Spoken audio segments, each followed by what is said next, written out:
Maayong buntag ka na tong tanan, no? Tibuo kalibutan yun eh. So, reality ni sa panahon karon og sa una. Sa ako po ning napansin. Ambot ka mo, basig napansin sa din ninyo. So, kapag ang tao gali ang magtawag, ang tao dali kayo makaadto or kita. Lalo na pag enjoyment, birthday, kahalayan, at kung ano pa. Pero kapag ang Dios nagali ang magtawag, imbitahon na nato, sharean sa pulong sa Ginoo. Daghan kaayog alibay, daghang rejection, daghang maadto ko dito, busy ko diri. So, mukalit og kadaghan ang ilahang kabisihan.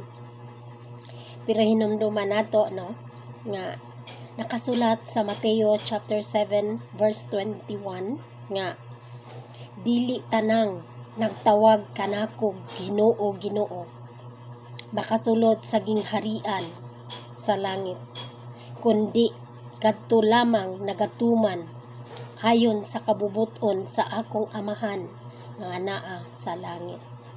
So mao ni ang ato ang hinumduman nga pirmeng gipahimangno sa ato ang Ginoo sa ato. Ora to. Amen.